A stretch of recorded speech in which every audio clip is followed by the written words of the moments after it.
Hey guys, welcome to physics in playground. अभी सबसे important जो चल रहा है कि कौन सा AITS दे। बहुत सारे स्टूडेंट पूछते हैं किस कोचिंग का AITS दे। मेनली यही होता है, आकाश और एलन। और AITS में भैया बहुत कम मार्क्स आ रहा है, क्या करें, मुझसे तो नीट होगा नहीं। तो एक बात याद रखना, वो AITS है, वो नीट का एग्ज़ाम नहीं है।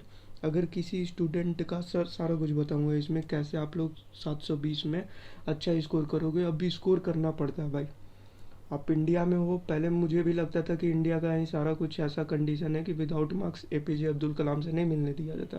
बट एक्चुअल में पूरी दुनिया का यही हाल है। और फिर जानने को मिला कि आप जब तक उन्हें प्रूव नहीं करोगे तब तक वो लोग कैसे मानेंगे कि आप इसको डिज़र्व करते हो। प्रूव करने के लिए वो अपना एग्ज़ाम लेते हैं और उसमें आपको मार्क्स लाना पड़ता है। ये है सारा, पूरी पूरी टॉप लेवल पे हो, सुपर पावर हो या डेवलपिंग हो, सबका यही हाल है। तो आते हैं हम लोग, मार्क्स आपको स्कोर करना ही पड़ेगा जैसे भी है। इसको ये मत लेना कि मैं मार्क्स पे आ गया सिखाते सिखाते। मैं ज़्यादा फोकस करता हूँ सीखने पे। तो अभी बताता हूँ 720 में करना कैसे और AITS का क्या कहानी है।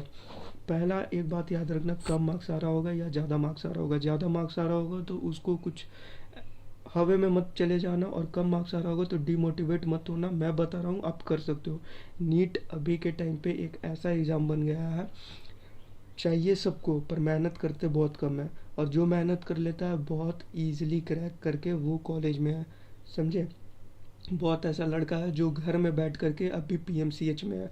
आज के डेट में उसका 2020 में एडमिशन हो गया। PMCH में बहुत सारे स्टूडेंट मिलेंगे, समझे। बिहार का मेनली, मैं बिहार का ज़्यादा जानता हूँ। तो ये बताना चाहता हूँ कि बहुत आसान है, बहुत आसान है अगर सही तरीक़ा से करोगे तो। अगर मान लो AITS में आपका 360 आ रहा है, किसी का 460 आ रहा है, किसी का 560 आ रहा है, तो एक बात याद रखना, AITS जो आप दे रहे हो उसका पेपर एग्ज़ाम में कभी नहीं आएगा, कभी नहीं आएगा। अगर उसका पेपर से आपका बायो हटा दो, फिजिक्स कैम का एक भी क्वेश्चन आता है ना, मुझे बताना, मैसेज कर देना, उसका इमेज ले करके डिलीट कर दूंगा चैनल अपना, दोबारा कभी यूट्यूब पे नहीं आऊँगा। क्योंकि NTA अपना बुक और अपना जो उन लोगों ने एक सर्कल बना रखा है उनसे पूछेंगे, ना कि NTA XYZ फलाना डिमका बुक से वो लोग क्वेश्चन पूछेंगे, समझे। HC Verma, DC Pandey, Halliday, Resnick, Walker, ये सारा कुछ मैं भी बोलता हूँ, वो बोलता हूँ आपको कॉन्सेप्ट बिल्डअप करने के लिए, आपका लेवल बिल्डअप करने के लिए। बट जो क्वेश्चन आएगा वो लिख लो, अभी प्रीवियस ईयर क्वेश्चन पे क्वेश्चन बेस्ड होंगे। NCERT में जो फॉर्मूला दिया होगा उसी पे बेस्ड होंगे। जो NCERT में टॉपिक कॉन्सेप्ट जो भी लिखा होगा, NCERT NCERT NCERT, सारा कुछ NCERT से होगा। अब NCERT आप लोग पढ़ते कैसे। 2015 में एक टॉपिक प्रेगनेंसी के बारे में पूछा था, तो अब बोलोगे कि ये तो NCERT में दिया ही नहीं है, बट ये कैसे पूछ लिए। तो आप लोग NCERT कैसे पढ़ते हो मैं बताता हूँ। आप लोग NCERT कैसे पढ़ते हो, आप लोगों को क्या करना है कि जैसे इनफर्टिलिटी है यहाँ पे, तो इनफर्टिलिटी के बारे में पढ़ लिया फटाफट फटाफट, जो भी दिया हुआ है NCERT में पढ़ लिया। कभी किसी ने ये सोचा कि अगर कुछ अलग कंडीशन होगा तो क्या होगा, समझे। तो एक जानने की जो इच्छा है ना, वो हट चुकी है आज के बच्चों में। यही था, सिस्टम ख़राब नहीं था, थोड़ा एडुकेशन ऐसा चला गया कि बच्चों का माइंडसेट क्लास 8 में चले गए, IIT करना है, नीट करना है, क्लास 8 से ही लगे हुए हैं, समझे। कभी जानने का कभी कोशिश नहीं की होगी और वहीं पे मार खा जाते हो आप लोग। इनफर्टिलिटी में आप लोगों का दो कंडीशन ये भी बन सकता है, ओलिगोस्पर्मिया भी बन सकता है, एजुओस्पर्मिया भी बन सकता है। अगर ये चीज़ पूछ दे तो वहाँ पे जा कर के आप लोग नहीं बना पाओगे, क्योंकि आपने तो भैया सिर्फ NCERT पढ़ा है, इनफर्टिलिटी NCERT। बट बट यहाँ पे समझाने का इसका मतलब था कि ऐसा ऐसा केसेस हो सकता है और बहुत सारे केसेस हो सकते हैं, वो आपको पढ़ना पड़ेगा। यहाँ पे आ जाते हैं, यहाँ पे STD में PID लिखा होगा, कहीं ना कहीं PID लिखा हुआ है, पेल्विक इन्फ्लामेटरी डिजीज, PID। किसी ने कोशिश किया कि PID क्या होता है, थोड़ा जान लेते हैं, समझे। अगर ये 2021 में क्वेश्चन बन करके आ जाता है तब क्या करोगे आप, समझ रहे हो ना क्या बताना चाहता हूँ। बताना यही चाहता हूँ कि अगर NCERT में किसी चीज़ के बारे में उसने जिक्र किया है तो आपका काम बनता है कि उसको पूरे सही तरीक़ा से पढ़ लिया जाए, उसके बारे में जाना जाए। और यही क्वेश्चन 2018 और 19 में पूछा गया था, कौन सा क्यूरेबल है कौन सा क्यूरेबल नहीं है। 17 में भी यहाँ से मैच ऑफ द फॉलोइंग करके पूछा था। अगर 2021 में भी उनका तो होगा ही होगा यहाँ पे। एनटीए वालों का नज़र होगा और क्वेश्चन यहाँ से पूछने का पूरा उनका कोशिश होगा। कुछ नया क्वेश्चन फॉर्म किया जाए तो वो नया क्वेश्चन पीआईडी अगर पूछ दे, what is PID, option ABCD लिख दे, तो आप लोग नहीं बना पाओगे, क्योंकि आप लोग क्या करते हो, एनसीईआरटी पढ़ते हो। और एनसीईआरटी पढ़ने का तरीका क्या है, जो लिखा हुआ है बस पढ़ के चले जाओ। बिटवीन द लाइन्स पढ़ना होता है, उसको बोलते हैं एनसीईआरटी, इसको बोलते हैं एनसीईआरटी पढ़ना, समझे। ये होता है टोटल। एक भी क्वेश्चन गलत करके नहीं आओगे, 360 में 360 ऐसे ही आएंगे। जो टॉपर होते हैं ना वो भी एनसीईआरटी ही पढ़ते हैं। मॉड्यूल सिर्फ और सिर्फ क्वेश्चन लगाने के लिए होता है। आकाश हो या एलन हो, नाम लेकर के बता रहा हूँ, जो उनका मॉड्यूल है सिर्फ और सिर्फ क्वेश्चन करने के लिए होता है। अगर उनके पीछे भागोगे, पूरा उनका थ्योरी और कॉन्सेप्ट पढ़ने लगे तो कुछ नहीं हो पाएगा। उतना ना टाइम है और ना उतना सिलेबस पे वो लोग पूछने वाले हैं, समझे। तो एक कमेंट आया था कि इस बुक को, इतना गंदा बुक कैसे पढ़ लेते हो, तो बॉस इसे गंदा करने में जितना मेहनत लगा है ना, वो आप शायद नहीं समझ पाओगे। आज के जनरेशन के स्टूडेंट, शायद बहुत कम स्टूडेंट को समझ में आएगा। तो ये देखो कि इसको गंदा करने में कितना मेहनत लगा। साफ़ सुथरा बुक कभी मत रखा करो, हमेशा ऐसा पढ़ो कि सारा कुछ मालूम हो। एक टॉपिक प्रेगनेंसी, ये पूछा था, इसके बारे में पढ़ लिया गया, समझे। ऐसे करके पढ़ो ना, और क्या क्या हो सकता है, सारा कुछ यहाँ पे लिखा हुआ है। देखो यहाँ पे लिखा हुआ है 2015 में ये क्वेश्चन पूछा था, फेज़ 1 2 बार हुआ था, पेपर 1 उठा करके देख लेना। डायरेक्ट पूछा था व्हाट इज़ एक टॉपिक प्रेगनेंसी, कहीं पे नहीं मिलेगा कि क्या होता है, सिर्फ और सिर्फ नाम है। इसी तरीक़ा से क्वेश्चन पूछता है, 360 में 360 आएगा इस बार बायो में, समझे। और कुछ नहीं करना, सिर्फ और सिर्फ एनसीईआरटी पढ़ना। कैसे पढ़ना बता दिया मैंने। अगर कुछ वहाँ पे लिखा है तो उसको पढ़ो। पीआईडी लिखा तो पीआईडी क्या होता है कि फेलोपियन ट्यूब में जा कर के अटक जाती है ओवम, ठीक है, पार्शियली ब्लॉक हो जाता है और मे बी स्लाइटली डैमेज हो जाता है कभी कभी फेलोपियन ट्यूब में भी। तो यही सारा कुछ है, समझे। तो यहाँ पे मैंने बता दिया, तो उस तरीक़ा से पढ़ना, सारा कुछ एनसीईआरटी से ही आएगा। और 360 में 360 कोई नहीं रोक सकता। अब जैसे कम्युनिटी पे क्वेश्चन मैं पोस्ट करता हूँ तो वो आप लोग मैक्सिमम स्टूडेंट गलत करके चले जाते हो और आपको लगता है कि आप सही किए हैं। जैसे mRNA, स्टॉप कोडॉन और स्टार्ट कोडॉन ये पूछा था, तो आप लोग क्या चीज़ जानते हो कि AUG ही स्टार्ट कोडॉन होता है? नहीं भैया, GUG भी होता है, समझे। प्रोक्रियोट में GUG मैक्सिमम टाइम में यूज़ होता है, यूक्रियोटिक में AUG यूज़ होता है, ठीक है। 14% के करीबन ये यूज़ होता है GUG इन प्रोक्रियोट्स, याद रखना। स्टार्ट कोडोन, तो अगर AUG ना दे करके GUG दे दोगे तब तो फंस जाओगे। तब तो ना आकाश काम आएगा ना एलन काम आएगा। तो वो एनसीईआरटी में साफ साफ लिखा हुआ है स्टार्ट कोडोन के बारे में। बस उसने क्या किया है, यहाँ पे आ जाओ, इस जगह पे शायद दिया हुआ है आप लोगों का, ठीक है। ये वाला कोड से कुछ साइलेंट फीचर ऑफ कोडोन के बारे में भी यहाँ पे कहीं ना कहीं तो बताया था। कोडोन का मैंने कुछ एनसीईआरटी से पढ़ा है।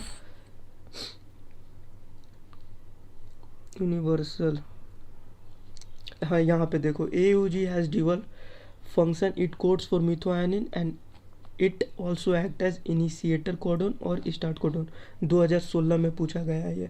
तो अगर 2021 में पूछ दिया जाए ये, ठीक है, कि इनिशिएटर कोडोन और स्टार्ट कोडोन इन प्रोक्रियोट्स mRNA कौन सा वेलाइन के लिए कोड करता है, वो है GUG। अगर ये ना दे तो 99% स्टूडेंट गलत करके आ जाएंगे। वो मैंने कम्युनिटी में भी देख लिया, 6-7 स्टूडेंट का सही था, बाकी सब गलत, समझे। तो इस तरीक़ा से पढ़ो, एनसीईआरटी पढ़ने का तरीका यही है। और उतना कर लो, 360 में 360। अब आते हैं फिजिक्स के ऊपर, कर सकते हो 200 360 मार्क्स जो भी आ रहा आने दो, मेहनत करो, पढ़ते रहो पढ़ते रहो पढ़ते रहो। पढ़ाई के अलावा कुछ भी नहीं है, कुछ भी दूसरा ऑप्शन अगर है तो आप मुझे बताओ। नहीं है, कोई दूसरा ऑप्शन नहीं है, समझे। सिर्फ और सिर्फ पढ़ाई करो और थोड़ा सही तरीक़ा से पढ़ाई करो। मार्क्स देखना इसमें भी ऑटोमेटिक इंक्रीज़ करेगा। बायो एनसीईआरटी से पढ़ो, एनसीईआरटी से आता है क्वेश्चन, वहाँ एलन आकाश जो भी AITs दे रहे होगे सॉल्व करना है। एनसीईआरटी से बाहर आता है, बाहर तो नहीं आता होगा, बिल्कुल नहीं देते होंगे वो। उन लोगों को भी मालूम है कि कैसे क्वेश्चन बनाना है कैसे नहीं बनाना, उन लोगों को बहुत अच्छे से मालूम है और मेहनत करते हैं वो लोग भी, ठीक है। वो लोग सही में मेहनत करते हैं, उसको आप नहीं कर सकते हो कि मेहनत नहीं करते हैं। भले जो भी हो, उनका अपना काम है, बट मेहनत करते हैं, मेहनत करके पेपर बनाते हैं। अब आते हैं फिजिक्स कैम। तो फिजिक्स कैम भी आपको एनसीईआरटी से सबसे पहले पढ़ो, क्योंकि आपका कॉन्सेप्ट क्लियर ही नहीं है तभी ये मार्क्स आ रहा है। कॉन्सेप्ट अगर क्लियर होगा तो ये मार्क्स नहीं आएगा। आपको कोई भी क्वेश्चन दे दे, एक बात याद रखना, टॉपर का यही होता है ना कि 2015 का एक टॉपर था आईआईटी का, तो वो खैर अभी आईआईटी में नहीं है, अभी यूएस में है आईआईटी। वो आईआईटी बॉम्बे मिला था सीएस ब्रांच, और उसने छोड़ दिया। 6 महीना पढ़ा और फिर छोड़ दिया। एमआईटी के लिए जाना था, फिजिक्स में कुछ रिसर्च करना था, अभी यूएस में एमआईटी में है वो। तो खैर ये बात की बात है, बट इसका जो कहना था ना, तो वो कहना था कि इसको अगर कोई भी क्वेश्चन दे दो, कोई एक स्टूडेंट घूमते फिरते भी अगर क्वेश्चन दे देता था ना ये बना दो, तो उससे बात नहीं करेगा, ना ही उसको क्वेश्चन का आंसर बताएगा, बट वो क्वेश्चन लेकर के अपने साथ रूम में चला जाता था। और वो क्वेश्चन जब तक वो सॉल्व कर नहीं लेगा तब तक छोड़ेगा नहीं। ये एटीट्यूड होता है, समझे, पॉजिटिव एटीट्यूड बोलते हैं। ऐसा दुनिया में कोई क्वेश्चन नहीं बना है अब आपके लेवल पे, 12 के लेवल पे, आईआईटी के लेवल पे, या आप नीट वाले तो नीट के लेवल पे, जो कि आपसे सॉल्व ना हो। अगर क्वेश्चन के पीछे पड़ जाओगे सॉल्व होगा ही होगा।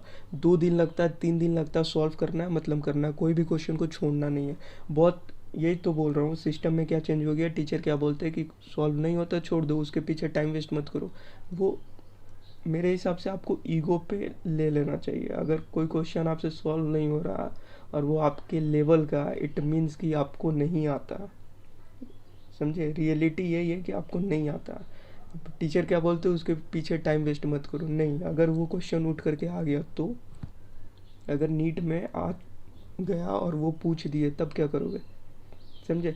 तो एक भी क्वेश्चन, कम्युनिटी पे क्वेश्चन हो, या आप लोग एआईटीएस में क्वेश्चन दे रहे हो, ठीक है, या एनसीईआरटी का क्वेश्चन हो, या एचसी वर्मा, डीसी पांडे, जो भी बुक अगर लगाए होगे तो लगाना, नहीं तो प्रीवियस ईयर के क्वेश्चन और जेई मेंस के प्रीवियस ईयर के क्वेश्चन खास करके। अब क्वेश्चन लगाना मतलब ये नहीं कि उसका आंसर देख लिया और सॉल्व कर दिए, या रटा रटा है तो सॉल्व कर दिए, समझे। उस तरीक़ा से नहीं, उसका सही तरीका समझो कि हाँ यही स्टेप था और ये स्टेप मैंने खुद से किया है और मुझे मालूम है कि ऐसा क्वेश्चन आएगा तो ऐसे प्रोसीड करना, समझे। यही है सही तरीका फिजिक्स सॉल्व करने का। फिजिक्स में कुछ नहीं करना है, पहला कॉन्सेप्ट, दूसरा फॉर्मूला, तीसरा अप्रोच, ठीक है। एटलीस्ट आपको सारे टॉपिक का नाम याद होगा ना, सारे टॉपिक्स, ठीक है। तो फॉर्मूला, सारे टॉपिक्स का नाम होगा, मैक्सिमम क्वेश्चन आप लोग करके आओगे, फॉर्मूला और सारे टॉपिक्स का नाम, ठीक है। टॉपिक्स का नाम मतलब ऐसा नहीं कि डॉपलर इफेक्ट मालूम है तो डॉपलर इफेक्ट से कुछ हो जाएगा, नहीं। टॉपिक्स का नाम मतलब उसका पूरा कॉन्सेप्ट वगैरह सारा कुछ मालूम होना चाहिए। कुछ कुछ चुनिंदा टॉपिक्स हैं जो कि हॉट टॉपिक माने जाते हैं, बस उतना ही करके जाना आप लोगों को, ज़्यादा फोकस मत करो, समझे। जितने भी हॉट टॉपिक्स हैं उसे कर लो। वो कहाँ से आएगा, वो आएगा प्रीवियस ईयर क्वेश्चन पेपर से। इसलिए तो बोल रहा हूँ previous year question paper solve करो, जेई मेंस के सॉल्व करो और नीट के सॉल्व करो, ठीक है। और अगर टाइम मिले तो जेई एडवांस के भी सॉल्व कर लो, समझे। और वहाँ पे करना क्या चाहिए ना कि किस टॉपिक से क्वेश्चन पूछ रहा है, कम से कम इतना तो कर सकते हो यार, किस टॉपिक से क्वेश्चन पूछ रहा है जेई एडवांस में। 10 20 15 साल का पेपर उठा लो और सब्जेक्ट वाइज कर लो, और उस subject chapter sorry chapter wise कर लो। उस चैप्टर से देखो कि किस टॉपिक से क्वेश्चन पूछ रहे हैं वो लोग, कम से कम वो टॉपिक तो करके जाओ। उस क्वेश्चन को सॉल्व मत करो, बट उस के आंसर को देख लो कि कैसे सॉल्व कर रहा है, क्या स्टेप्स है, और उस फार्मूला को याद कर लो, और उस फार्मूला के टॉपिक्स को एनसीईआरटी या जो भी बुक से आप लोग पढ़े हो वहाँ से तो करके जाओ। इतना तो बनता ही बनता है। इस तरीक़ा से बोलते हैं प्रीवियस ईयर पेपर को सॉल्व करना, समझे। ऐसा नहीं कि क्वेश्चन है, क्वेश्चन दे के ABCD लगा दिए। बेटा आपका जो एग्ज़ाम है 25% तो पहले क्लियर है कि सही होगा ही होगा। प्रोबेबिलिटी निकाले तो उसमें तुक्का मारोगे तो 25% सही होगा। मेरा एग्ज़ाम है उसमें आप लोगों का माइनस में चांसेस है, बेस्ट ऑफ 5 होता है। मतलब एक क्वेश्चन है, 180 क्वेश्चन टोटल होते हैं, 3 घंटा का होता है, 200 क्वेश्चन होता है 3 घंटा का। इसका फॉर्मेट ही ऐसा है कि बेस्ट ऑफ 5 है, मतलब पाँचों का पाँचों ऑप्शन सही है। 5 ऑप्शन है, पाँचों सही है। आपको पहले से मालूम है कि पाँचों सही है, समझ रहे हो ना। सारे के सारे क्वेश्चन में 5 ऑप्शन, पाँचों के पाँचों सही है। उसमें से जो ज़्यादा सही है, सबसे ज़्यादा सही है, उसको टिक लगाना होता है। MRCP का एग्ज़ाम है, ये सब करोगे आप लोग, भी टेंशन ना लो। पहले ये कर लो नीट, इस तरीक़ा से करना, तो सारे कॉन्सेप्ट मालूम होगा तभी होगा, नहीं तो नहीं बना पाओगे। तो कम से कम ये कर लेना, जेई मेंस और नीट का पेपर, और किस कॉन्सेप्ट से क्वेश्चन पूछ रहा है पेपर में लिखा हुआ होना चाहिए, समझे। और सबमिट करो आप लोग, थोड़ा मेहनत करो। तो इस तरीक़ा से फिज़िक्स में आप लोग 180 में बहुत अच्छा है, 160 भी स्कोर कर लोगे जो बच्चा सही तरीक़ा से कर लिया। लगे पड़े हैं 300 न्यूमेरिकल, 400 न्यूमेरिकल, 500 न्यूमेरिकल, मतलब रटने के चक्कर में, और कुछ नहीं। उतना न्यूमेरिकल क्या लगाना जब आपको सारा कुछ कॉन्सेप्ट क्लियर ही है। तो वहाँ जो क्वेश्चन पूछेंगे सॉल्व करके आ जाओ, समझे। प्रैक्टिस के नाम पे सिर्फ रटने का चक्कर में रहते हैं और कुछ नहीं। बात रही कैम में क्या करना है, एनसीईआरटी ऑर्गेनिक, एनसीईआरटी इनऑर्गेनिक और एनसीईआरटी फिजिकल केमिस्ट्री के फार्मूलाज, सारा फार्मूलाज याद कर लो और जेई मेंस लगा लो। नीट का पेपर सॉल्व करते हो या नहीं करते हो, जेई मेंस का सॉल्व कर लेना। प्रीवियस ईयर जेई मेंस पूरा एनसीईआरटी, सॉरी पूरा केमिस्ट्री का, ऑर्गेनिक इनऑर्गेनिक और फिजिकल केमिस्ट्री जेई मेंस का कर लेना। क्वेश्चन नहीं सॉल्व होगा, यूट्यूब पे डला हुआ है सारा कुछ आपका कैम के लिए, वो सॉल्व करके चले जाना, वहाँ से देख लेना। वहाँ मैंने बताया क्या क्या वो लोग और पूछ सकते हैं, उतना कर लेना। केमिस्ट्री में तो फोड़ दोगे आप लोग, 180 में 160 प्लस अगर इतना कर ले तो आएगा ही आएगा, पक्का आएगा, कंफर्म रखो। और आप लोगों को ही लाना है ये मार्क्स, और आप लोग कर सकते हो, 100% कर सकते हो। और पहले भी बोला था मैंने, ऑल इंडिया रैंक के लिए पढ़ो। अब वैसा टाइम नहीं रहा कि पहले के टाइम में ना, जैसे 463, 463, 575, 500, 550 मार्क्स, इतना ला करके मतलब ऐसी खुशी होती थी जैसे कि टॉप कर गया, समझे।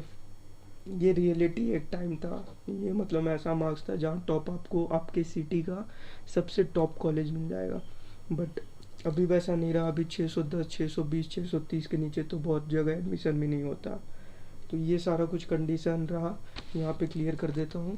बायो के लिए एनसीईआरटी, सेकंड कैम के लिए जेई मेंस, जो इम्पोर्टेंट है उस पर फोकस कर रहा हूँ, जेई मेंस का प्रीवियस ईयर। थर्ड फिजिक्स के लिए आपको नीट प्रीवियस ईयर और जेई मेंस प्रीवियस ईयर। अगर जेई एडवांस कर ले तो सही है। करना क्या है, कॉन्सेप्ट्स लिखने हैं इसके, किस कॉन्सेप्ट से क्वेश्चन पूछा जा रहा है, किस टॉपिक से क्वेश्चन पूछा जा रहा है, कौन सा फॉर्मूला यूज़ हो रहा है उस क्वेश्चन को सॉल्व करने में, और कैसा स्टेप है, प्रोसीड कैसे कर रहे हैं उस क्वेश्चन में, ठीक है। ये तीन चीज़ आपको लिखना है, सॉल्व करना है, चीज़ों को समझना है, समझे। So thanks and best of luck for your exam. फोड़ के आना इस बार, मुझे खुद के ऊपर भरोसा है। जितने भी कम्युनिटी पे अपलोड हुए हैं, जितने क्वेश्चन अपलोड हुए हैं, और जो video to the point upload होंगे नीट 2021 के लिए, वो होगा आपका अप्रैल में, 18 या 20 ऑफ अप्रैल के बाद फ्री हो जाऊंगा, ठीक है। उसके बाद लंबी चौड़ी वीडियोस अपलोड होंगे, और वहाँ से आप लोगों को बहुत हेल्प मिलेगा, बहुत ज़्यादा हेल्प मिलेगा। फिजिक्स कैम बायो सारा कुछ करवा दूंगा। So thanks and best of luck for your exam. आप लोग कर सकते हो, करना इतना ही है और कुछ ज़्यादा नहीं करना है। मिलते हैं नेक्स्ट क्लास में।